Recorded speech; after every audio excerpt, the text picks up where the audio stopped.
দেখ, আমি তোর দুঃখ বুঝতে পারছি, কিন্তু কি করব, নিজেকে আর ধরে রাখতে পারিনি, তোর কাছে সুপে দিয়েছি।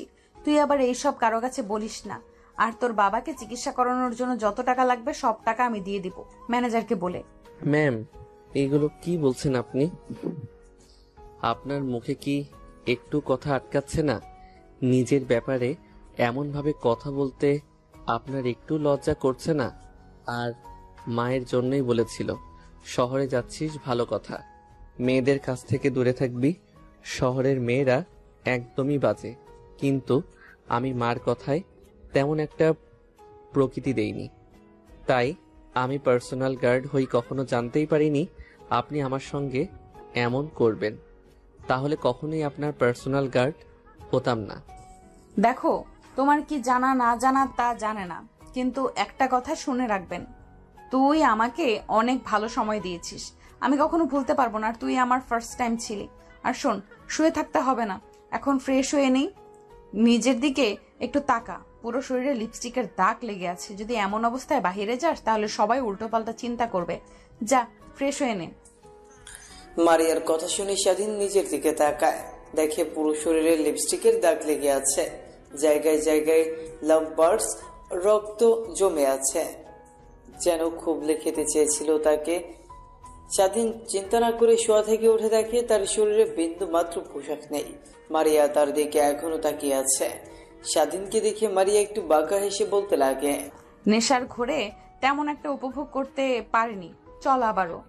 না আপু, আমাকে যেতে হবে। স্যার নিশ্চয়ই তার জগিং এর সময় হয়ে গেছে। এখন যদি আমাকে খুঁজে না পায় আর আপনার কাছে এসে আমাকে পায়, তাহলে স্যার আমাকে মেরে টুকরো টুকরো করে নদীতে ভাসিয়ে দেবে।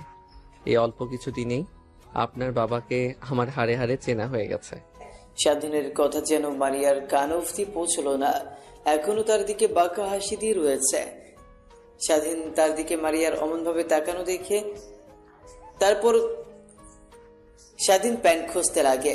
প্যান্ট দেখে খাটের এক কোণায় পড়ে আছে, তারপর প্যান্টটা ধরে তুলতে যাবে, ঠিক তখনই মারিয়া তার কাছে এসে হাত থেকে প্যান্টটা কেড়ে নিয়ে অন্যদিকে ছুঁড়ে ফেলে দেয়। তারপর স্বাধীনের দুই হাত শক্ত করে চেপে ধরে খাটের উপর শুয়ে পড়ে। বাবা আসবে না, আর তোকে ছাড়তে ইচ্ছে করছে না রে। এখন যদি পারতাম তোকে আমার সঙ্গে সব সময় কাছে রাখতাম, আর দিনভর রোম্যান্স করতাম, কাজে যেতাম না। চল একটা কাজ করি, তোকে বিয়ে করে ফেলি, তখন তো তুই আর তালবাহানা দেখাতে পারবি না আমাকে। মারিয়ার কথা শুনে স্বাধীনের যেন এখন মরিমরি অবস্থা। কোনোভাবে মারিয়াকে ছাড়িয়ে খাট থেকে উঠতে যাবে, ঠিক তখনই পেছন থেকে স্বাধীনের হাত টান দিয়ে মারিয়া তার বুকের উপর স্বাধীনকে ফেলে দেয়, শক্ত করে জড়িয়ে ধরে আর বলতে লাগে, এর আগে অনেক ছেলেকে হাক করেছি, কিন্তু তোর মধ্যে এক অন্যরকম ভালো লাগা কাজ করছে, তোকে ছাড়তে ইচ্ছে করছে না। তোকে জড়িয়ে ধরে যেন আমি দিনের পর দিন রইতে পারবো, হাজারটা পথ পাড়ি দিতে পারবো। মারিয়ার কথা শুনে স্বাধীন মারিয়ার দিকে প্রশ্নসূচক দৃষ্টিতে তাকায়। মারিয়া স্বাধীনের দিকে তাকিয়ে মুচকে হাসি দিয়ে তার ঠোঁটের সঙ্গে ঠোঁট লাগিয়ে চুষতে লাগে। সেভাবে পেরিয়ে যায় প্রায় 5 মিনিট। মারিয়ার হাত থেকে স্বাধীন ছাড়া পেয়ে ঘন ঘন নিঃশ্বাস ফেলতে লাগে। মারিয়ার দিকে একটু রাগী দৃষ্টিতে তাকিয়ে বলতে লাগে, আপনি মানুষ না অন্য কিছু? আর একটু সময় কিস করলে তো আমি মরেই যেতাম। কি বলছিস? সামান্য কিছু সামলাতে পারছিস না, মরে যাওয়ার কথা বলছিস? তাহলে যখন বিয়ে হবে, দিনভর আমার সঙ্গে রোম্যান্স করবি, তখন কেমন লাগবে রে? আমার সঙ্গে কেন রোম্যান্স করতে যাবেন?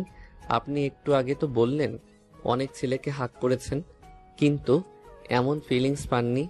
আমাকে যে হাক করে ফিলিংস পাচ্ছেন, তো ওই ছেলেদের কাছে যান। সাধু সাজতে হবে না রে, তুই কোনো মেয়েকে যে ভোগ করিসনি তার প্রমাণ কি ছিল? হ্যাঁ, আর শোন, সাফ সাফ একটা কথা বলি, আমি একদম ভার্জিন ছিলাম। আর যে ছেলেদের সঙ্গে বললাম না হাক করেছি, ওরা আমার ফ্রেন্ড ছিল, এর বেশি কিছু ছিল না।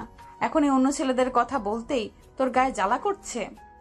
দেখেন ম্যাম, আমরা গ্রামের ছেলে, তেমন কিছু বুঝি না, আমরা পিওর ছিলাম। আপনারা শহরের মেয়ে, আপনারা অনেক খারাপ। আগে জানলে কখনোই এমনভাবে আপনার পার্সোনাল বডিগার্ড হয়ে থাকতাম না।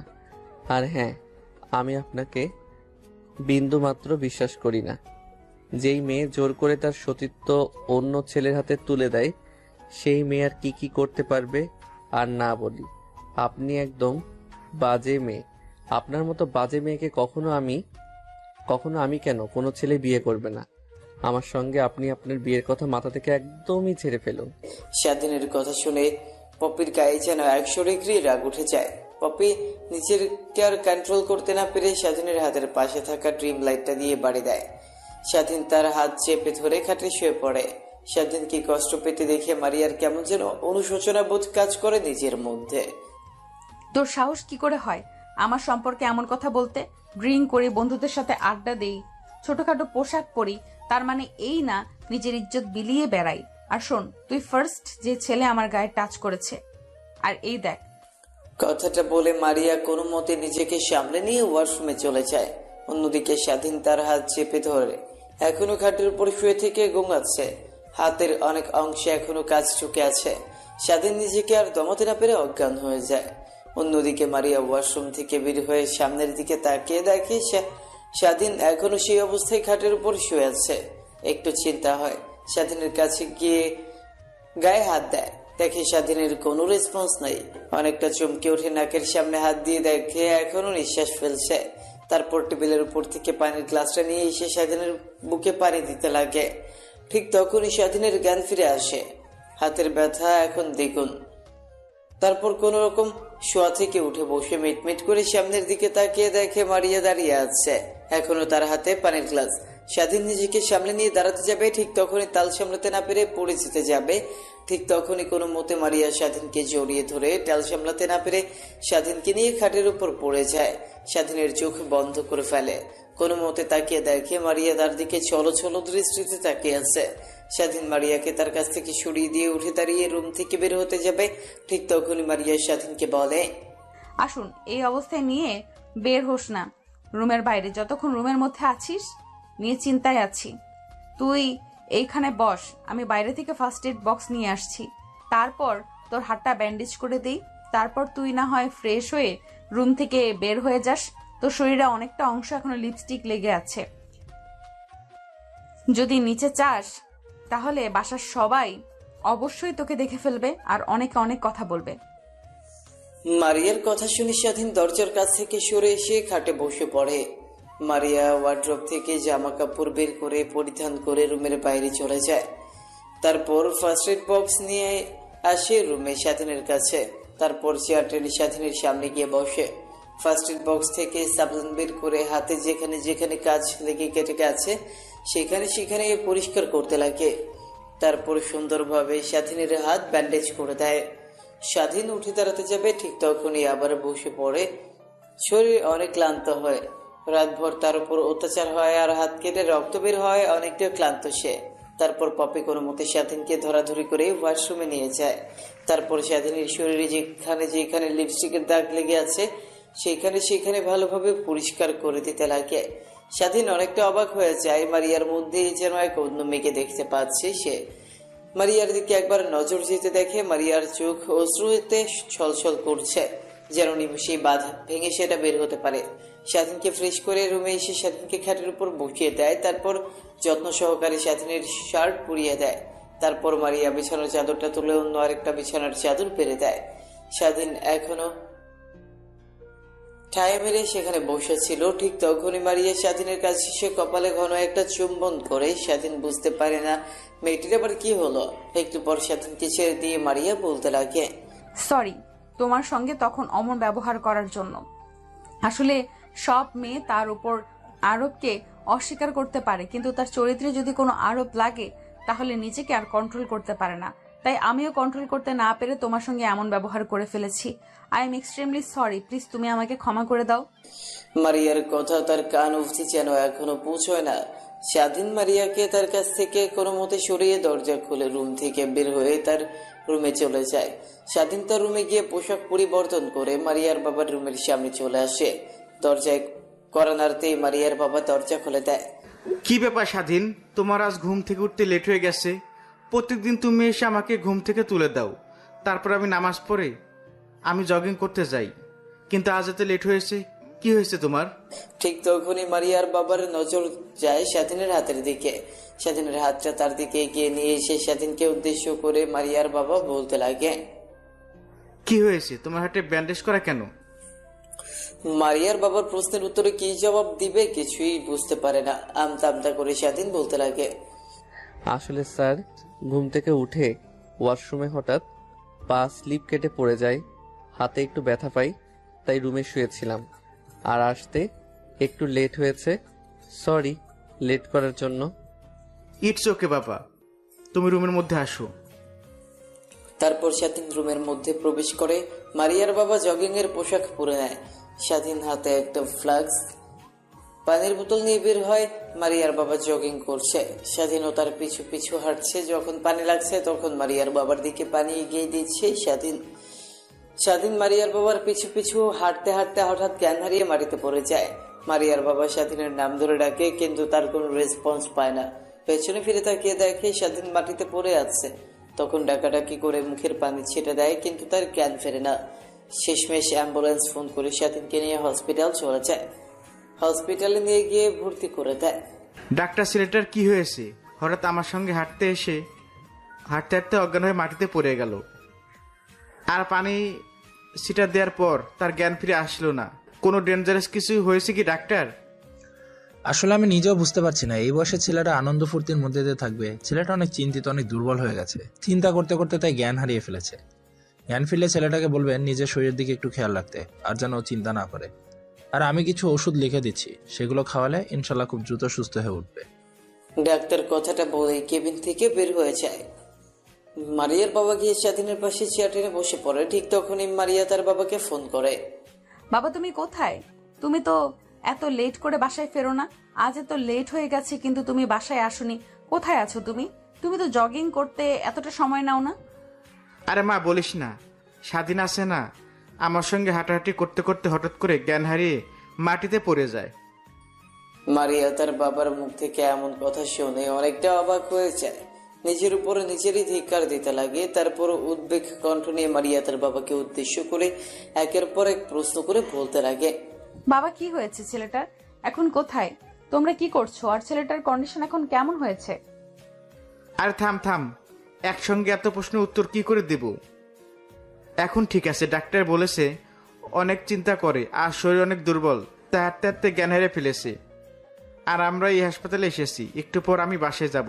ছেলেটা না হয় হসপিটালে কিছুদিন থাকুক, সুস্থ হয়ে তারপর না হয় বাড়িতে ফিরবে। আচ্ছা বাবা, তাহলে তুমি আসো, আমাকে একটু বের হতে হবে। আজকে কলেজে একটু এক্সট্রা ক্লাস আছে, ফিরতে লেট হতে পারে, কিংবা বান্ধবীদের বাসায় থাকতে পারি। আচ্ছা মা, ঠিক আছে, তাহলে নিজের দিকে খেয়াল রাখিস। আর হ্যাঁ, তোর বিষয়ে দিন দিন নেগেটিভ রিপোর্ট আসছে। তুই নাকি অনেক ড্রিঙ্কস করিস, বন্ধুদের সাথে নাইট ক্লাবে যাস। বলছি কি মা, এগুলো কমে দে। আর হ্যাঁ, এনজয় করার বয়স তোদের, এনজয় করবে, সমস্যা নেই, কিন্তু সবসময় ড্রিঙ্কস করা, এনজয় করা এইগুলা কিন্তু ভালো না। তোর মনে নেই ইমরান আঙ্কেলের কথা, যে ইমরান আঙ্কেল তোকে অনেক ভালোবাসতো ছোটবেলা থেকে? ছোটবেলা তোর কাছে এসে তোকে অনেক চকলেট দিত। আর ওই ইমরান আঙ্কেল ড্রিঙ্কস করতে করতে তার ক্যান্সার ধরা পড়ে। আমি চাই না, তুই আমার একমাত্র মেয়ে, মা মরা মেয়ে, তোকে নিয়ে আমি বেঁচে আসি। তোর যদি এমন কিছু হয় তাহলে আমি নিজেকে বাঁচাতে পারবো না। অন্তত নিজের দিকে তাকা, আমার দিকে একবার তাকা। এসব বাদ দে মা। আচ্ছা বাবা, আমি আর ড্রিঙ্ক করব না। এখন সামনে এক্সাম, আমি সেই দিকেই ফোকাস দিয়েছি। আল্লাহ হাফেজ বাবা, সকালে দেখা হবে। কথাটা বলে মারিয়া ফোন কেটে দেয়। অন্যদিকে স্বাধীনের জ্ঞান ফিরতে নিজেকে হাসপাতালে আবিষ্কার করে। সামনের দিকে তাকিয়ে দেখে মারিয়ার বাবা কারোর সঙ্গে কথা বলছে। কথা বলার ধরন দেখে বুঝতে পারে মারিয়ার সঙ্গে। মারিয়ার বাবা ফোন রেখে দিয়ে স্বাধীনের দিকে তাকিয়ে দেখে স্বাধীন তার দিকে তাকিয়ে আছে। তুমি এতটুকু ছেলে হয়ে কি এমন চিন্তা করো? চাকরি নেওয়ার সময় তো আমার কাছে অনেক অনভিনয় করেছিলে চাকরি নেওয়ার জন্য। বাবা, তুমি আমাকে তোমার বাবা মনে করে সব কথা খুলে বলতে পারো। কি হয়েছে তোমার সঙ্গে? আমি অনেক বেটার ফিল করি তোমার সঙ্গে কথা বলে, অনেক বেটার ফিল করি। বলো বাবা, কি হয়েছে বলতে পারো আমার সঙ্গে। মারিয়ার বাবার কথা শুনে স্বাধীন উপরের দিকে তাকিয়ে দীর্ঘ একটা নিঃশ্বাস ফেলে। শোয়া থেকে শোয়া হয়ে বসে মারিয়ার বাবার দিকে অশ্রুনয়ন দৃষ্টিতে তাকিয়ে বলতে লাগে, স্যার, আমার বাবা নেই, অনেক আগে মারা গেছে। আমার বয়স যখন 10 বছর, তখন আমার বাড়িতে মা আর একটা বোন আছে, আমার থেকে ছোট, ওর 13 বছর। পৃথিবীতে আমার আর আমার বোনের মা ছাড়া কেউ নেই। মা আমাকে অনেক কষ্ট করে লেখাপড়া করাইছে। আমি লেখাপড়া করতে চাইনি। মার দুঃখ কষ্ট দেখে চেয়েছিলাম তার সঙ্গে সংসারের হাল ধরব, কিন্তু আমি যে স্কুলে পড়তাম সেই স্কুলের স্যার মাকে বলেছিল আমি নাকি অনেক ভালো স্টুডেন্ট, তাই মা যেভাবেই হোক আমাকে লেখাপড়া করাইছে। কিন্তু আপনার বাসায় কাজে যোগ দেওয়ার আগে 7 দিন আগে হঠাৎ মা জ্ঞান হারিয়ে ফেলে তার কর্মস্থলে। তারপর তাকে ধরাধরি করে হাসপাতালে নিয়ে যাই। আমি শুনি বাসা থেকে হাসপাতালে চলে যাই। ডাক্তারের খেসো রিপোর্ট দেয়। রিপোর্টগুলো করে ডাক্তারের কাছে নিয়ে যেতে ডাক্তার বলে মার ক্যান্সার ধরা পড়েছে। ক্যান্সারটা প্রাথমিক পর্যায়ে থাকায় চাইলেই আমার মাকে অপারেশন করে সুস্থ করা যাবে। অপারেশন করতে 20 লক্ষ টাকা। আমি চিন্তিত হয়ে পড়ি 20 লক্ষ টাকা কিভাবে জোগাড় করব।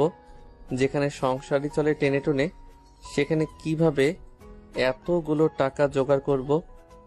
বাড়ি আর অল্প কিছু জায়গা ছিল, সেই জায়গাটুকু বিক্রি করেও 20 লক্ষ টাকা হবে না।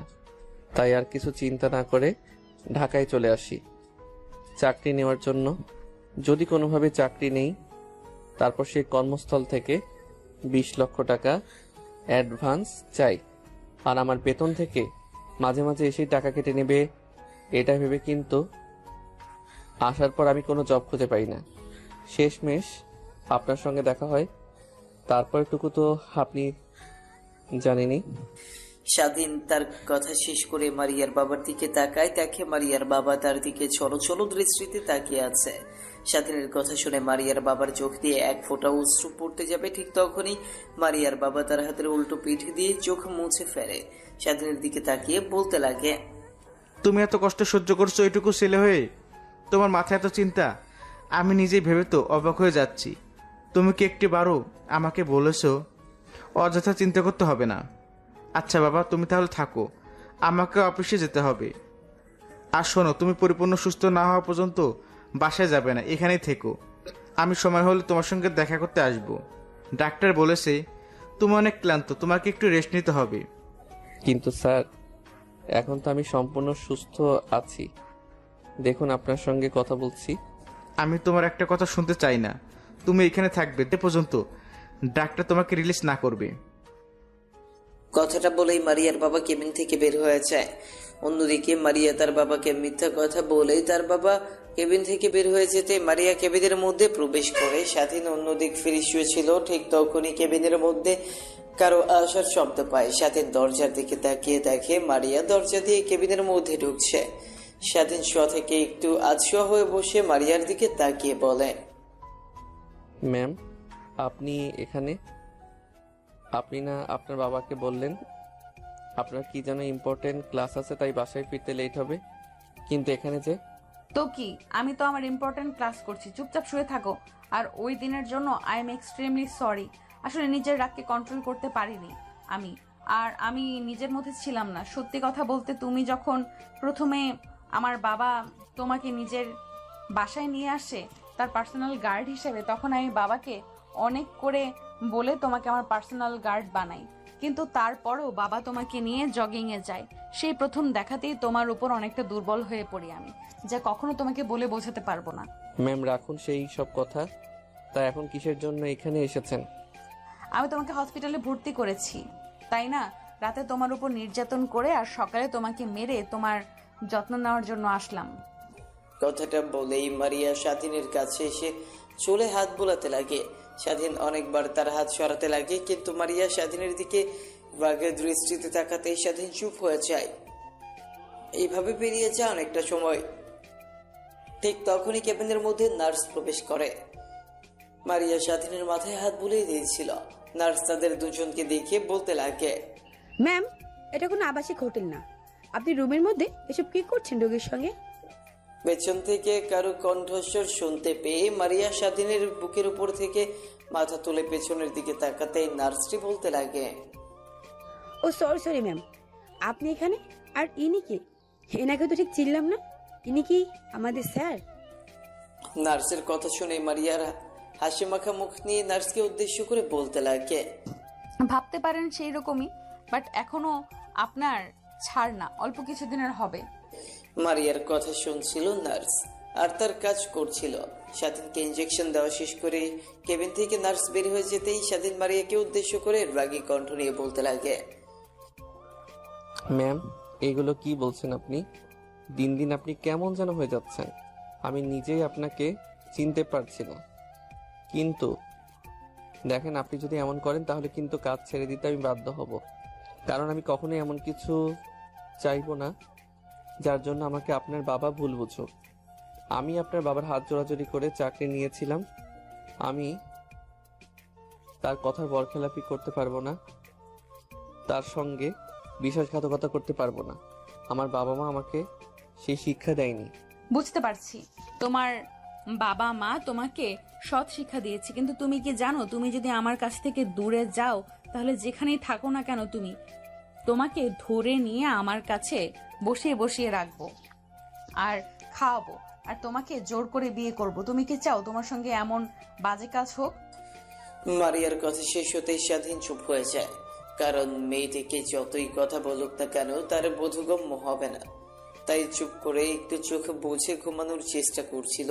ঠিক তখনই কপালে আলতো ঠোঁটের ছোঁয়া অনুভব করে। স্বাধীন চোখ মেলে তাকাতেই দেখে মারিয়া তার উপর বসে তার কপালে চুম্বন করছে। মারিয়াকে স্বাধীন তার হাত দিয়ে ধাক্কা দিতেই মারিয়া টাল সামলাতে না পেরে ফ্লোরে গিয়ে ছিটকে পড়ে। স্বাধীন বুঝে উঠতে পারে না স্বাধীন কখনোই এমন কিছু চায়নি। তার কাছ থেকে মারিয়া ফ্লোরে পড়ে গিয়ে অনেকটা ব্যথা পায়। স্বাধীন তার হাতে ব্যান্ডেজ থাকা অবস্থায় বেড থেকে নেমে মারিয়াকে তুলতে লাগে। মারিয়ার চোখ দিয়ে অশ্রু বের হতে লাগে। অনেক জোরে পড়ে যাওয়ায় ব্যথা পেয়েছে সে, কিন্তু সেদিকে তার কোনো ভ্রুক্ষেপে নেই। স্বাধীনের দিকে তাকিয়ে দেখে তার হাত দিয়ে রক্ত বের হচ্ছে, কারণ ইঞ্জেকশনের তার এখনো তার হাতের মধ্যে লাগানো ছিল। বেড থেকে চলে আসায় তার শট খাওয়ায় স্বাধীনের হাত থেকে রক্ত বের হতে থাকে। মারিয়া স্বাধীনকে বেডে শুইয়ে দিয়ে বলতে লাগে, নিজের দিকে একটু তাকাও, দেখো তোমার হাতে রক্ত বের হচ্ছে। আমার তো কিছুই হয়নি, পড়ে গিয়েছিলাম, একটু ব্যথা পেয়েছি, তার জন্য কি তুমি নিজের দিকে খেয়াল না করে আমাকে ওঠাতে যাবে? তার মানে কি জানো, তুমি আমাকে ভালোবাসো। কারণ আমার একটু ব্যথা পাওয়াতে তুমি যদি এমন রিয়াক্ট করতে পারো, তাহলে আমি মনে করি আমার জন্য তোমার মনে বিন্দুমাত্র হলেও ফিলিংস আছে। ও ভাবছেন আপনি? ম্যাম, কখনো না, আপনার জন্য আমার মনে কখনো কাজ করতে পারে না। কারণ আপনার মতো মেয়েকে আমি কখনোই আমার বউ হিসেবে মেনে নেব না। কথাটা আমি কত করে বলবো। এখন জানতো আমার চোখের সামনে একটু একা থাকতে দিন। না না, তা তো হচ্ছে না। আমি এখানেই থাকবো আর তোমাকে রোমান্টিক অত্যাচার করব আর তোমার শরীরের যত্ন নেব। আমি বাবাকে তো বলেছি যে আজকে বাসায় তার মানে কি আজকেও আমার সঙ্গে রাতে এখানেই থাকবে? স্বাধীনের কথা শুনে মারিয়া একটু বাঁকা হেসে মাথা দিয়ে হ্যাঁ বোঝায়। ম্যাম, আপনি কি পাগল হয়ে গেছেন নাকি? আপনার ভাবসাব আমার ভালো লাগছে না। আপনি এখানে থাকবেন মানে আপনি চলে যান, যদি কেউ দেখতে পায় তাহলে অনেক খারাপ হয়ে যাবে। আর স্যার তো বলেছে সে যে কোনো সময় আমাকে দেখতে আসতে পারে। যদি এসে দেখে আপনি আমার কেবিনে বসে আছেন তখন কি রিয়েক্ট করবে স্যার, বুঝতে পারছেন? সবাই যা করে তাই করবে। তার মেয়ে আর মেয়ের জামাই একই কেবিনে আছে। দেখ ভালো, আপনার সঙ্গে কথা বলে পারবে, উঠবো না। কথাটা বলেই স্বাধীন অন্য পাশ ফিরে জানলা দিয়ে বাহিরের দিকে তাকিয়ে আছে। বসে উঠতে পারে না। সময়টা কত হয়েছে, হাতে ফোনটা নিয়ে দেখে তার মায়ের অনেকগুলো মিস কল। স্বাধীন অবাক হয়ে যায়। অবাক হয়ে স্বাধীন তার মায়ের কাছে ফোন করতে যাবে, ঠিক তখনই তার মা ফোন করে বসে।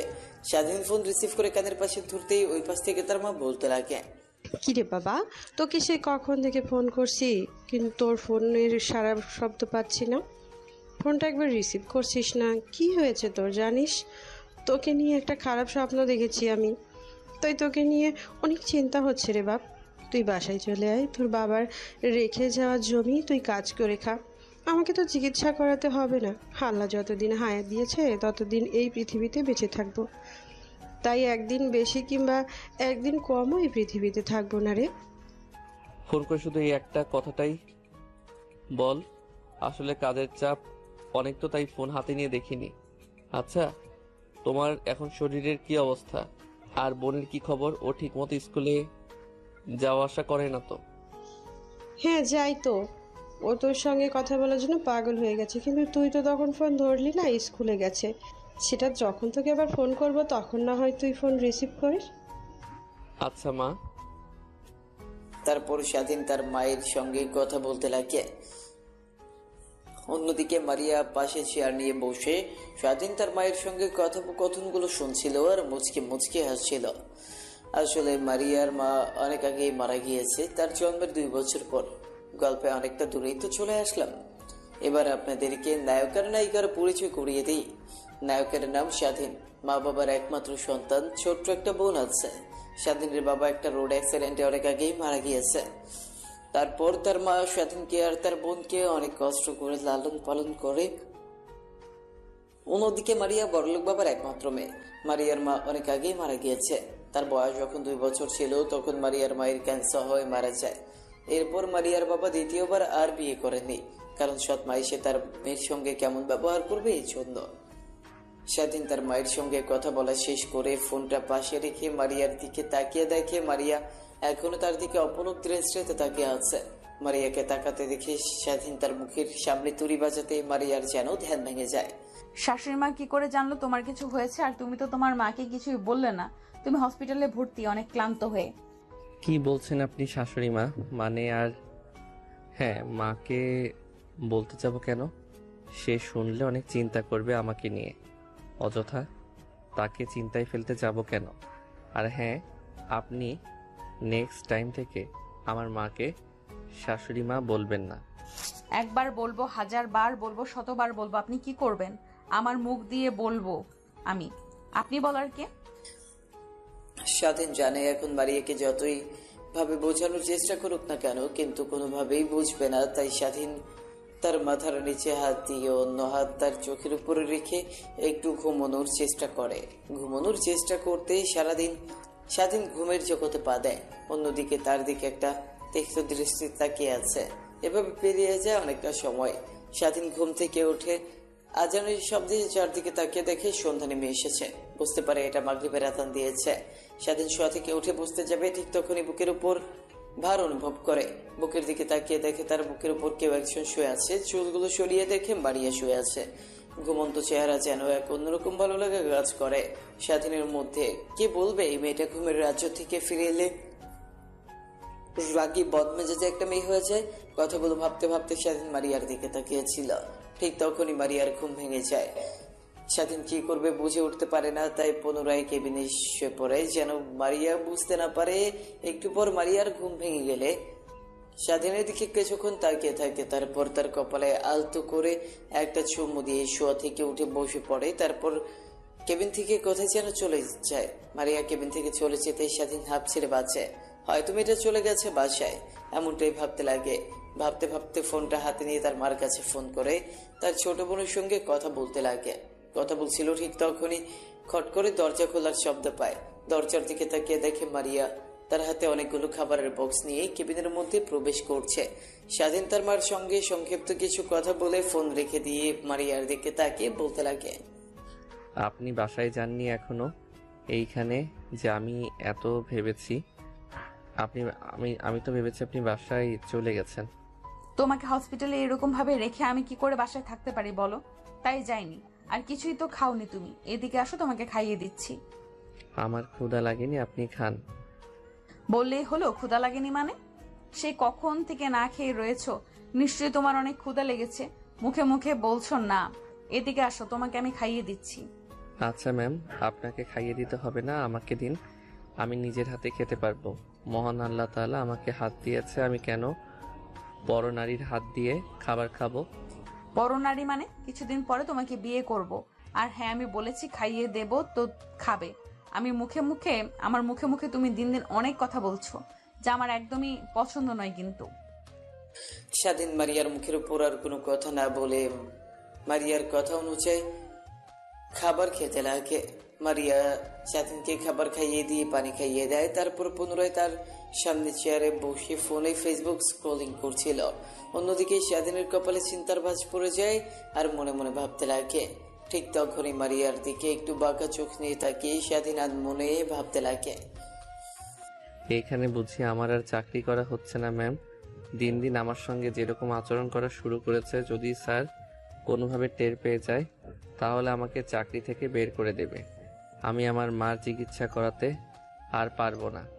জানি না ম্যাম এরকম করছেন কেন, আগে তো এরকম ছিল না, হঠাৎ করে কি হলো তার? না, যেভাবে হোক আমাকে ম্যামের কাছ থেকে দূরে থাকার চেষ্টা করতে হবে। যদি না পারি তাহলে সব ইচ্ছায় তার কাছ থেকে দূরে চলে যাব, যেন আমাকে আর সে কখনোই খুঁজে না পায়। এতটা দূরে চলে যাব। ঠিক তখনই মারিয়ার দিকে একটু বাঁকা চোখ নিয়ে তাকিয়ে স্বাধীন আর মনে ভাবতে লাগে। কি মায়াবী চেহারা, তার দিকে একবার কেউ যদি তাকায় তাহলে দৃষ্টি সরাতে পারবে না। কিন্তু সে আমার মধ্যে কি এমন খুঁজে পেয়েছে যে আমার উপর উঠে পড়ে গেছে? নাকি সবগুলো তার ভোগ বিলাসিতার জন্য সে আমার সঙ্গে হাতে ওইসব করে অনেক মজা পেয়েছে, তাই আমাকে তার কাছে যাচ্ছে? ছি ছি স্বাধীন, তুই এগুলো কি ভাবছিস? আনমনে কথাগুলো বলছিল আর নিজেকে নিজেই বোঝাচ্ছিল। ঠিক তখন মারিয়া ফোন সাইডে রেখে কেবিনে বসে স্বাধীনের মাথা তার কোলের উপর রেখে মাথায় হাত বুলাতে লাগে। জানি না রে, পিছে তোর মধ্যে কি এমন লুকিয়ে আছে যে তোর প্রতি আমাকে এতটা দুর্বল করে ফেলেছে। বিশ্বাস কর, তোকে ছাড়া এক মুহূর্তও আমার থাকতে ভালো লাগে না। তুই বাসা থেকে বের হলে আমার যেন দম বন্ধ হয়ে যায়। কখন তোর সঙ্গে দেখা করব, এই 2 মাসে বুঝে গিয়েছি তোকে ছাড়া আমি একদমই অচল। তোকে যে করেই হোক আমার লাইফে আমার আগামী পথ চলার জন্য লাগবে। তুই কি হবি আমার আগামী পথ চলার সঙ্গী? ছি ছি স্বাধীন, তুই এগুলো কি ভাবছিস? দেখুন ম্যাম, আপনি অনেক সুন্দর, আপনি বেটার কাউকে ডিজার্ভ করেন, আমাকে না। আমি সামান্য একটা ছেলে, মাসে কয়টা টাকা উপার্জন করি বলেন? আপনি কখনোই আমার কাছে আর সুখে থাকতে পারবেন না। আপনি বড়লোক বাবার একমাত্র মেয়ে, যার কিনা প্রত্যেক দিন সে টাকা খরচ করে আমি তা 1 মাসে উপার্জন করে। আপনি কখনোই আমার কাছে সুখে থাকতে পারবেন না ম্যাম। আগে থেকে বেটার হবে আপনি অন্য কাউকে আপনার জীবনসঙ্গী হিসেবে চয়েস করেন, আমাকে না। স্বাধীনের কথা শেষ হতেই মারিয়া এসে স্বাধীনের মুখে এলোপাথারি কিস করতে লাগে। স্বাধীন থমেরে মারিয়ার প্রত্যেকটা কিস অনুভব করতে লাগে। একটু পর মারিয়া স্বাধীনকে ছেড়ে দিয়ে বলতে লাগে, শোনো, তোমাকে কিস করার বিন্দু মাত্র ইচ্ছা আমার ছিল না, কিন্তু তুমি নিজেই তা করে নিলে। হ্যাঁ, আরেকটা কথা, তুমি যদি কখনো আমাকে ম্যাম বলে ডাকো বা আপনি করে ডাকো তাহলে তোমার খবর আছে। এখন থেকে তুমি করে আর আমার নাম ধরে কিংবা জান সোনা এসব বলে ডাকবে। দেখুন, আপনি আমার মালকিন, তো আপনাকে ম্যাম বলে ডাকবো, এটাই তো বাস্তব। আমি কখনো আপনাকে নাম ধরে কিংবা তুমি করে ডাকতে পারবো না। স্বাধীনের কথা শেষ হতেই মারিয়া স্বাধীনকে আবার কিস করতে লাগে। প্রায় 5 মিনিট পর স্বাধীনকে ছেড়ে দেয়। স্বাধীন হাঁপাতে লাগে। মারিয়া মুচকে একটু বাঁকা হেসে স্বাধীনকে উদ্দেশ্য করে বলে, এখনো কি তুই তোর আগের সিদ্ধান্তেই অটুট থাকবি, নাকি আমাকে কিংবা আপনি করে বলি এই রোমান্টিক অত্যাচার সহ্য করবি? কোনটা বাকি তোর ইচ্ছে? স্বাধীন ভালো করেই জানে তার সঙ্গে যত কথা বাড়াবে ততই তার জন্য খারাপ। তাই মারিয়ার কোল থেকে মাথা সরিয়ে বালিশের উপর রাখতে যাবে। শক্ত করে মারিয়া স্বাধীনের মাথা তার পায়ের উপর রেখে বলতে লাগে, এত ঢং দেখাতে হবে না, চুপচাপ এখানেই শুয়ে থাক। স্বাধীন মারিয়ার পায়ের উপর থেকে মাথা না সরিয়ে সেভাবেই শুয়ে থাকতে লাগে। মারিয়া তার মনের আনন্দে স্বাধীনের মাথায় হাত বোলাতে লাগে আর গুনগুন করে গান গাইতে লাগে। স্বাধীনের অনেকটা ভালো লাগে, মনোমুগ্ধকর পরিবেশ। এইভাবে পেরিয়ে যায় পুরো দিনটা। স্বাধীনের কাছ থেকে একটু পরে মারিয়া বিকালের দিকে ডাক্তার চেক আপ করতে কেবিনে আসে। ঠিক তখনই স্বাধীনের চোখে কিছু একটা পড়ে। মারিয়া স্বাধীনের চোখ থেকে সরাতে নিলে দুজনের চোখে চোখাচোখি হয়। সময়ের আকস্মিকতায় মারিয়া স্বাধীনকে কিস করে দেয়। ঠিক তখনই পেছন থেকে ডাক্তার সব দেখে মারিয়াকে বলতে লাগে। ডাক্তারের কথা শুনে মারিয়া ব্যবহার শেখা খেয়ে যায়। নিজেকে সামলে নিয়ে মারিয়া ডাক্তারকে বলতে লাগে, মারিয়া মা, তুমি এখানে? আর তোমার বাবা যে বললো এটা তোমাদের কাজের ছেলে, তাহলে এসব কি মা? আমি যা ভাবছি তাহলে কি সত্যি? না মানে আসলে আঙ্কেল, ওর চোখে কিছু একটা পড়েছিল, বের করে দিলাম, এর থেকে বেশি কিছু না। ও আচ্ছা, তা মা তুমি বাসা যাবে না? তোমাকে তো সে সকাল থেকে দেখছি কেবিনের মধ্যে ছেলেটার সঙ্গে বসে কথা বলছো। সত্যি কথা বলতে আঙ্কেলের অবস্থা এরকম আমার কারণে হয়েছে, কারণ আমি কালকে রাতে ছেলেটাকে অনেক মারধর করেছিলাম। দেখছেন না হাতে ব্যান্ডেজ করা, তাই একটু যত্ন নিলাম। তারপর ডাক্তার মারিয়ার সঙ্গে আরো কিছু কথা বলে কেবিন থেকে বেরিয়ে যায়। আসলে স্বাধীনকে যে হাসপাতালে ভর্তি করা হয়েছে এটা মারিয়াদেরই হাসপাতাল। এখানে গরিব দুঃখীদের বিনামূল্যে চিকিৎসা দেয় মারিয়ার বাবা অনেক দয়াশীল ব্যক্তি। সে এইভাবে পেরিয়ে যায় দিনটা। রাতের বেলা স্বাধীন ঘুমিয়ে পড়ে। তাকে ঘুমের ইনজেকশন দেওয়ার কারণে মারিয়া স্বাধীনের বুকের উপর ঘুমিয়ে পড়ে। সকালবেলা মারিয়ার বাবা জগিং করতে করতে হাসপাতালে চলে আসে। স্বাধীনকে দেখার জন্য কেবিনের মধ্যে প্রবেশ করে। স্বাধীনকে আর মারিয়াকে তেমন ভাবে দেখতে পেয়ে তার যেন মাথায় আকাশ ভেঙে পড়ে। নিজেকে সামলে নিয়ে কোন রকম ভাবে কেবিন থেকে বের হয়ে যায়। তারপর বাসার উদ্দেশ্যে রওনা দিতে যাবে, ঠিক তখনই ডাক্তার পেছন থেকে এসে বলতে লাগে, তোর মেয়ের আচরণ ভাব খুব একটা ভালো দেখলাম না রে। ছেলেটার সঙ্গে অনেকটা ঘনিষ্ঠ সম্পর্ক পার করতেছে দেখছি। আমি আবার সেই তুই বের হয়ে যাওয়ার পর থেকে কেবিনে এসে ছেলেটাকে যত্ন নিচ্ছে, ওদের মধ্যে কিছু একটা আছে। আমি বলি কি, তুই তোর মেয়েকে কাছ থেকে দূরে সরিয়ে নিয়ে যা। মারিয়ার বাবা আর কোনো চিন্তা না করে হাসপাতাল থেকে বের হয়ে যায় বাসায়। চিন্তায় যেন তার মাথা ফেটে যাওয়ার অবস্থা। সোফায় বসে চা খাচ্ছে সে, আর টিভির দিকে তাকিয়ে আছে। কিন্তু তার খেয়াল টিভিতে নেই, অন্যদিকে রয়েছে। অন্যদিকে স্বাধীনের ঘুম ভাঙতেই বুকের উপর ভারী অনুভব করে। বুকের দিকে তাকিয়ে দেখে মারিয়া ঘুমিয়ে আছে। স্বাধীন নিজের অজান্তেই মারিয়ার মাথায় হাত বোলাতে লাগে। মারিয়ার ঘুম ভেঙে যায়। মাথায় কারো স্পর্শ পেয়ে মিটিমিটি করে তাকিয়ে দেখে স্বাধীন তার দিকে তাকিয়ে মাথায় হাত বুলিয়ে দিচ্ছে। মারিয়ার অনেকটা ভালো লাগে। মারিয়াকে নড়াচড়া করতে দেখে স্বাধীন তার মাথার উপর থেকে হাত সরিয়ে দেয়। ঘুমানোর ভান করতে লাগে। মারিয়া স্বাধীনের দিকে তাকিয়ে মুচকে হেসে নিজেকে একটু গোছগাছ করে স্বাধীনের মাথায় হাত বোলাতে বোলাতে ছোট্ট করে কপালে একটা কিস করে কেবিন থেকে বেরিয়ে যায়। মারিয়াকে কেবিন থেকে বের হয়ে যেতে দেখে স্বাধীন স্বস্তির একটা নিঃশ্বাস ফেলে। অন্যদিকে ইমরান খান এখনো সোফায় বসে একের পর এক চা খেতে লাগে আর টিভির দিকে তাকিয়ে আনমনে চিন্তা করছিল। ঠিক তখনই কলিং বেল বেজে ওঠে। দরজার দিকে তাকাতে দেখে তার মেয়ে আসছে। তখনই বলতে লাগে তার মেয়েকে উদ্দেশ্য করে, কি মা, কইছিলি রাতে সকালে বের হয়েছিলি, দিন পেরে রাত গেল, কোনো খোঁজ খবরই নেই। ফোন করলাম, তোর ফোন অফ বললো। কি হয়েছিল তোর, কোথায় ছিলি? মারিয়া তার বাবার দিকে তাকিয়ে একটা হাসি দিয়ে বলতে লাগে, কই আর থাকবো,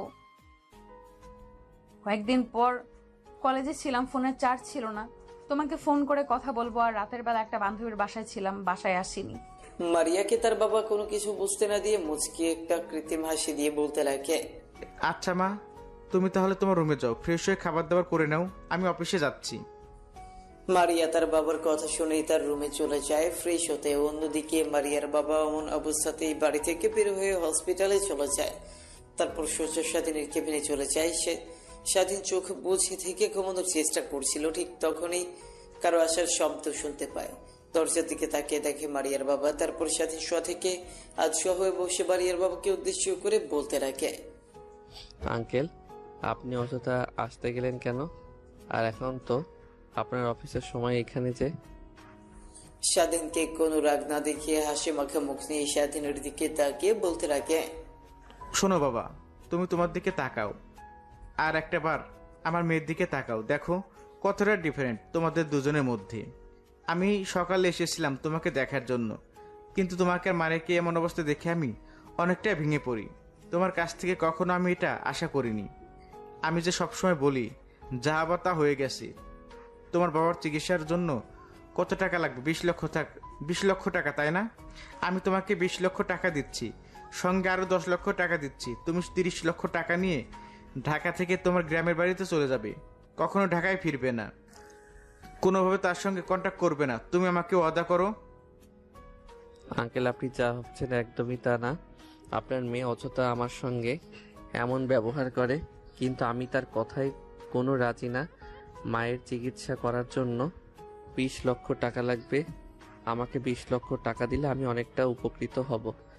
আপনাকে সময় মতো আমি 20 লক্ষ টাকা ফিরিয়ে দেব। যদি কোনো দিন জোগাড় করতে পারি, আমাকে ব্যবসা করার জন্য 10 লক্ষ টাকা দিতে হবে না, আমাকে 20 লক্ষ টাকা দিলেই হবে। আমি এখনই ম্যানেজারকে ফোন করে এইখানে টাকা আনার কথা বলছি। তুমি আমার বাসাও যাবে না, সোজা এখান থেকে তোমার গ্রামে চলে যাবে। তুমি অনেক ভালো, তোমার মতো সৎ ছেলে আমি কখনো আগে দেখিনি। কিন্তু আমি কখনো আমার মেয়েকে কখনো এমন ছেলের সাথে দেখতে চাই না যে ছেলে আমার মেয়েকে ঠিকমতো ভাত কাপড় দিতে পারবে না। আমার মেয়ে প্রত্যেক দিনে খরচ করে তোমার 1 মাসের মাইনাস সমান। আর যদি কোনো প্রয়োজন পড়ে নাম্বারটা নিয়ে যাও, আমাকে ফোন করো, তাহলেই হবে। কথাটা বলেই মারিয়ার বাবা কেবিন থেকে বের হয়ে যায়। তারপর ম্যানেজারকে ফোন করে টাকা আনতে বলে। একটু পর ম্যানেজার টাকা নিয়ে চলে আসে। তারপর স্বাধীনকে টাকা দিলেই তা নিয়ে স্বাধীন হাসপাতাল থেকে বের হয়ে বাসার উদ্দেশ্যে রওনা দিতে যাবে। ঠিক তখনই পেছন থেকে মারিয়ার বাবা তাকে উদ্দেশ্য করে বলতে লাগে, দেখ, তোরা যেভাবে পারিস ওই ছেলেটাকে ধরে এমন মারবি যেন চলাফেরা করতে না পারে, ঠিক মতো 1 মাস মেয়েদের দিকে কখনো যেন খারাপ দৃষ্টিতে তাকাতে না পারে। ওর বাবার পরিচয় কেন, ওর নিজের পরিচয় যেন মানুষের সামনে বলতে কাঁপাকাঁপি করে। তারপর স্বাধীন পেছনে ফিরে মারিয়ার বাবার কাছ থেকে টাকা নিয়ে বেরিয়ে যায়। বাস টার্মিনালে এসে বাসের জন্য অপেক্ষা করছিল। ঠিক তখনই তার ফোন বাজতে লাগে। স্বাধীন ফোন রিসিভ করে কানের কাছে ধরতেই ওই পাশ থেকে কান্না ভেসে আসতে লাগে। স্বাধীন ভালোভাবে নাম্বারটা দেখে বলতে লাগে, কি হয়েছে রে তোর? কান্না করছিস কেন? আপু কি হয়েছে আমাকে বল। ভাইয়া তুমি কোথায় আছো? জলদি বাসায় এসো, মা অনেক অসুস্থ। হ্যাঁ আমি বাসায় আসছি, তুই মাকে নিয়ে হাসপাতালে যা। আমি সৌরভকে ফোন করে বলে দিচ্ছি আমি বাস কাউন্টারে বসে আছি, 4 ঘন্টা পর বাসায় গিয়ে পৌঁছাবো। ঠিক তখনই বাস চলে আসে। স্বাধীন গিয়ে বাসে বসে পড়ে। বাস চলছে তার আপন গতিতে। কিন্তু সামিয়া কান্না করলো কেন? এর আগে তো মা বহুবার অসুস্থ হয়ে পড়েছিল, সে তো এমন ভাবে কান্না করেনি। স্বাধীনের কিছুই বোধগম্য হচ্ছে না। আনমনে বাহিরের দিকে তাকিয়ে আছে। ঠিক তখনই তার চোখ বেয়ে 1 ফোঁটা অশ্রু বের হয়ে পড়ে। স্বাধীন নিজেও বুঝতে পারে না সে কেন কান্না করছে। ঠিক তখনই পুনরায় ফোন বাজতে লাগে। ফোনের স্ক্রিনের দিকে তাকিয়ে দেখে সৌরভ ফোন করেছে। কল রিসিভ করে কানের কাছে ধরতে উপাস থেকে বলতে লাগে, তুই কোথায় আছিস? জলদি বাসায় আয়, চাষি অনেক অসুস্থ, তোর কথা অনেক জিজ্ঞাসা করছে। তাহলে মার কাছে ফোনটা দে, আমি কথা বলি। না, দেয়া যাবে না, জলদি বাসায় চলে আয়। হ্যাঁ আসছি রে, আর মাত্র 1 ঘন্টা সময় লাগবে। কথাটা বলেই স্বাধীন ফোন রেখে দেয়। প্রায় 1 ঘন্টা পর বাসার সামনে গিয়ে পৌঁছায়। রিক্সা থেকে নেমে রিক্সাওয়ালাকে ভাড়া দিয়ে বাইরে উঠানের সামনে যেতেই দেখে অনেক মানুষের ভিড় ঠেলে সামনের দিকে এগিয়ে দেখে খাটনি রাখা উঠানের মাঝখানে স্বাধীনকে দেখতে পেয়ে তার ছোট বোন সামিয়া দৌড়ে এসে স্বাধীনকে ধরে কান্না করতে করতে বলতে লাগে, ভাইয়া রে, আমাদের এই পৃথিবীতে আর কেউ রইল না রে। একটা মা ছিল, সেও মারা গেল। এখন কাকে নিয়ে বাঁচবো আমরা? আমাদেরকে নিয়ে কে এত চিন্তা করবে? আমাদেরকে কে দেখাশোনা করবে রে? সামিয়ার কথা শুনে স্বাধীনের মাথায় যেন আকাশ ভেঙে পড়ে। কাছ থেকে ব্যাগটা মাটিতে পড়ে যায়। তারপর খাটনির কাছে গিয়ে দেখে তার মারের লাশ। স্বাধীন তার মার মুখ ধরে কান্না করতে করতে বলতে লাগে, মা, তুমি এত কষ্ট করে আমাদেরকে মানুষ করালে, আমরা একটু তোমাকে শান্তিতে থাকতে দিলাম না। সারা জীবন ভর তুমি কষ্ট করলে। বাবা চলে যাওয়ার পর থেকে তুমি আমাদেরকে বিন্দু মাত্র বাবা নেই অনুভব করতে দাওনি। যখন জ্বালাতো তুমি এনে দিতে, যত কষ্টই হোক না কেন। আর তুমি চলে যাচ্ছ আমাদেরকে ছেড়ে, কত কষ্ট হচ্ছে মা, তুমি জানো? কথাগুলো বলেই স্বাধীন অঝরে কান্না করতে লাগে। সৌরভীর স্বাধীনকে সান্ত্বনা দিতে লাগে, কিন্তু স্বাধীন তার কথা শুনতে নারাজ। তারপর স্বাধীনের মাকে গ্রামের সবাই খাটনি করে কবরস্থানে নিয়ে যায়। তারপর কবরস্থ করে স্বাধীন কবরস্থানের সামনে থাই মেরে বসে থাকে। সৌরভ এসে স্বাধীনের কাঁধে হাত রেখে বলতে লাগে, দেখ, এই পৃথিবীতে কেউ চিরস্থায়ী নয়, সবাইকে এই পৃথিবী ছেড়ে চলে যেতে হবে। তোর বাবা চলে গেছে, তুই নিজেকে যেভাবে সামনে নিয়েছিস এখনো তুই সেভাবে নিজেকে সামনে নে। তুই যদি এভাবে ভেঙে পড়িস তাহলে সামিয়ার কি অবস্থা হবে? একবার লক্ষ্য করেছিস? মেয়েটি সেই সকাল থেকে না খেয়ে আসে, বিকেল কাটিয়ে রাত হতে চললো। এখন এখান থেকে চল। তারপর স্বাধীন উঠে নিজেকে সামনে নিয়ে চোখ মুছে কবরস্থান থেকে বের হয়ে যায়। বাসায় গিয়ে দেখে এখনো অনেকে বাসার মধ্যে ভিড় করে আছে। সবাই হয়তো বা স্বামীকে সান্ত্বনা দিচ্ছে। স্বাধীন যাওয়ার সঙ্গে সঙ্গে অনেক বৃদ্ধ আঙ্কেল এসে স্বাধীনকে সান্ত্বনা দিতে লাগে। এক এক করে বাসা থেকে সবাই চলে যায়। স্বাধীন খাবারের বাটি নিয়ে এসে সামিয়াকে খাবার খাওয়ানোর চেষ্টা করে, কিন্তু খেতে চায় না। স্বাধীনকে ধরে অঝরে কান্না করছে। তারপর স্বাধীন খাবারের নিচে রেখে সামিয়ার মাথায় হাত বোলাতে বোলাতে বলে, দেখো বোন, মানুষ তো চিরস্থায়ী না, সবাইকে একদিন মৃত্যুর স্বাদ গ্রহণ করতে হবে। একদিন আমিও মরে যাব, একদিন তুই মরে যাবি, তাই বলে কি না খেয়ে থাকবি? না খেয়ে থেকে নিচের দিকে একবার খেয়াল করেছিস কি অবস্থা হয়ে গেছে তোর? এদিকে খাইয়ে দিয়ে আমি, তুই না খাইলে কিন্তু আমিও খাবো না। স্বাধীনের কথা শুনে সামিয়া মুচকে হাসি দেয়, তারপর নিজেকে সামনে নিয়ে খাবার খেতে লাগে। তারপর সামিয়া স্বাধীনকে খাবার খাইয়ে দিতে লাগে। এইভাবে কেটে যায় 5টা বছর। এই তোমাদের সমস্যা কি? প্রত্যেক দিন এখানে দাঁড়িয়ে থেকে মেয়েদেরকে র্যাগিং দাও, তোমাদের লজ্জা কর না? তোমাদের বাসায় মা বোন নেই? কলেজে তোমরা আসো কি এইসব করার জন্য? আমি কিন্তু তোমাদের হয়ে প্রিন্সিপাল স্যারের কাছে অভিযোগ দেব। তারপর আমি দেখি তোমাদের কি করে এই কলেজে পড়ালেখা করো। ম্যাডাম, আপনার কাজ আমাদেরকে শিক্ষা দেওয়া, আমাদের ক্লাসরুমের মধ্যে, কিন্তু বাইরে না। আপনি আপনার কাজ করেন, আমরা আমার কাজ করি। আর কি বললেন, আমাকে কলেজ থেকে বের করে দিবেন? হাসি পাইলো। আপনি আমাকে কলেজ থেকে বের করে দিবেন? আমি কি, আপনি হয়তো জানেন না, আমি কলেজের সভাপতির ছেলে। আমাকে দেখে সব প্রিন্সিপাল স্যারও ভয় পায়, আর সেই কিনা আমাকে কলেজ থেকে বের করে দিবে? ম্যাম আসেন তো, এই জানোয়ারের বাচ্চাগুলোর সঙ্গে কথা বলে কোনো লাভ নেই। এরা অনেক খারাপ, পরে দেখবেন আপনার সঙ্গেও এরা বেয়াদবি শুরু করেছে। চলেন এখন এদের সামনে থেকে, এদের এইভাবে শাস্তা করা যাবে না। সামিয়া মারিয়ার হাত চেপে ধরে সেখান থেকে নিয়ে চলে আসে। সামিয়া ক্লাসরুমে চলে যায়। অন্যদিকে মারিয়া সোজা প্রিন্সিপাল স্যারের রুমে গিয়ে প্রিন্সিপাল স্যারকে উদ্দেশ্য করে বলতে লাগে, স্যার আপনাকে এত করে বলছি কিন্তু আপনি কোনো ব্যবস্থাই নিচ্ছেন না। ছেলেগুলোর ব্যবহার দিন দিন জঘন্য হচ্ছে। ওদের অতিষ্ঠ কোনো মেয়ে ঠিকমতো কলেজে আসতে পারে না। প্রত্যেকদিন কলেজের গেটের সামনে দাঁড়িয়ে থেকে মেয়েদের সঙ্গে বাজে বাজে কথা বলবে, বাজে বাজে লিখে দিবে। আজকে তো আমার সামনে একটা মেয়ের স্কার্ফ ধরে টান দিয়েছে। মারে কি করব আমার বল, আমার তো হাত পা বাঁধা। ওই ছেলেগুলোর সঙ্গে কখনোই পেরে উঠতে পারবো না। ওদের ডান হাতে শহরের আন্ডারওয়ার্ল্ডের বড় টন, সবাই তাকে দেখে ভয় পায়, আমরাও তাকে দেখে ভয় পাই। আর বিশেষ কথা হলো, ও ছেলেটা হচ্ছে আমাদের কলেজের সভাপতির ছেলে। ওর জন্য একটু দাপট দেখে চলাফেরা করে, মুখ বুঝে সহ্য করা ছাড়া আর কিছুই করতে পারি না। কিন্তু আমি করব না। আমার বাবার সম্পর্কে আপনি তেমন একটা ধ্যান রাখেন না। কালকে থেকে দেখবেন ছেলেগুলোর প্রত্যেকটা মেয়েকে সম্মান করে চলবে। মা, এমন কিছু করো না যাতে তোমার নিজের বিপদ ডেকে নিয়ে আসো। নিজের দিকে খেয়াল রেখে কাজ করো। কথাটি বলেই মারিয়া কেবিন থেকে বের হয়ে আসে। তারপর তার বাবাকে ফোন করে ছেলেদের বিষয়ে সব কথা বলতে লাগে। মারিয়ার বাবা আগে আন্ডারওয়ার্ল্ডের বড় ডন ছিল, সে থেকে সবাই তাকে অনেক সম্মান করে। কিন্তু একদিন মারিয়ার মা ক্যান্সার আক্রান্ত হয়। মরে যাওয়ার সময় বলেছিল আন্ডারওয়ার্ল্ড লাইন থেকে সে যেন সরে আসে, খুন খারাপি যেন আর না করে। সেই থেকে মারিয়ার বাবা ভালো মানুষ হয়ে সমাজে চলাফেরা করে। মারিয়ার বাবা কথাটা শুনে অনেকটা রেগে যায়। তারপর কেউ একজনকে ফোন করে, দেখ, তোরা যেভাবে পারিস ওই ছেলেটাকে ধরে এমন মারবি যেন চলাফেরা করতে না পারে ঠিক মতো। 1 মাস মেয়েদের দিকে কখনো যেন খারাপ দৃষ্টিতে তাকাতে না পারে। ওর বাবার পরিচয় কেন, ওর নিজের পরিচয় যেন মানুষের সামনে বলতে কাঁপাকাঁপি করে। ওকে স্যার, কালকে থেকে দেখবেন ছেলেগুলো সকলকে সম্মান করে চলছে। তাহলে আমি ফোন রাখি, আর কোনো দরকার পড়লে আমাকে ফোন করবেন। মারিয়ার বাবা ফোন রেখে দেয়। কেবিনের মধ্যে বসেছিল, ঠিক তখনই কেবিনের মধ্যে মারিয়ার বাবার ম্যানেজার প্রবেশ করে। মারিয়ার বাবাকে বলতে লাগে, স্যার, আজকে শেখ ইন্ডাস্ট্রির সঙ্গে ডিল রয়েছে। যে ডিলটা করার জন্য আমরা পিক আপ তো 1 বছর ধরে ওয়েট করছিলাম। তারা আজকে ফোন করে আমাদেরকে তাদের কোম্পানিতে যেতে বলেছে। আমাদের প্রোডাক্টের স্যাম্পলগুলো নিয়ে যেতে, তাদের যদি পছন্দ হয় তাহলে তারা অনেক চড়া দামে আমাদের কাছ থেকে প্রোডাক্ট কিনবে। তাহলে আমি গিয়ে প্রোডাক্টের স্যাম্পলগুলো প্রস্তুত করছি, আর আপনি রেডি হয়ে নিন, এখনই বের হব। কথাটি বলেই কেবিন থেকে ম্যানেজার বের হয়ে যায়। অন্যদিকে মারিয়ার বাবা ফ্রেশ হয়ে নিয়ে বের হয়ে বাইরে এসে দেখে ম্যানেজার দাঁড়িয়ে আছে। তারপর তাকে নিয়ে বেরিয়ে যায় সে ইন্ডাস্ট্রির মেইন কার্যালয়ে। ইন্ডাস্ট্রি কোম্পানিতে গিয়ে দেখে অনেক মানুষের ভিড়, শুধু তাদের সঙ্গে ডিল করার জন্য।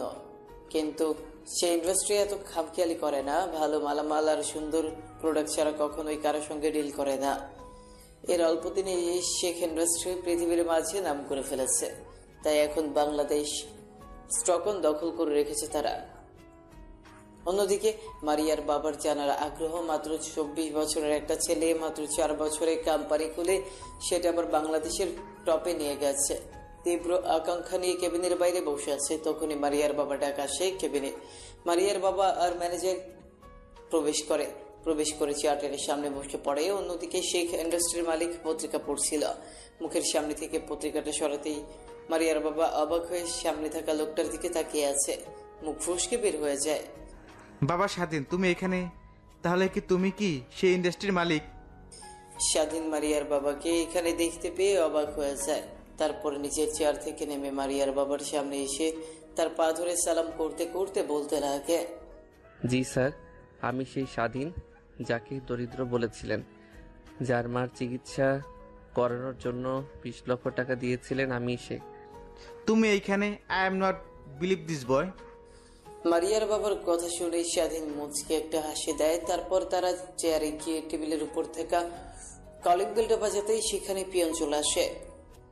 তারপর পিয়নকে উদ্দেশ্য করে স্বাধীন বলতে লাগে, আজকে আর কারোর সঙ্গে দেখা করব না, আজকে ভালো লাগছে না, আমার বাহিরে যারা আছে সবাইকে যেতে বলুন। পিয়ন স্বাধীনের কথা শুনে বাইরে গিয়ে সবাইকে চলে যেতে বলে। সবাই চলে যায়। অন্যদিকে স্বাধীন মারিয়ার বাবাকে উদ্দেশ্য করে বলতে লাগে, স্যার, আজকে এইসব যা দেখছেন সব আপনার। আপনি আমাকে 20 লক্ষ টাকা দিয়েছিলেন না? সেই টাকা থেকে আজ 20,000 কোটি টাকার মালিক আমি হতে গেলে সবকিছু আপনার। আমি শুধু বুদ্ধি খাটিয়ে ইউজ করেছি। কেন বাবা? তুমি তো তোমার মায়ের চিকিৎসা করানোর জন্য 20 লক্ষ টাকা নিয়েছিলে, তার মানে কি তোমার মার চিকিৎসা করাওনি? মারিয়ার বাবার কথা শুনে স্বাধীন উপরের দিকে তাকিয়ে দীর্ঘ একটা নিঃশ্বাস ফেলে বলতে লাগে,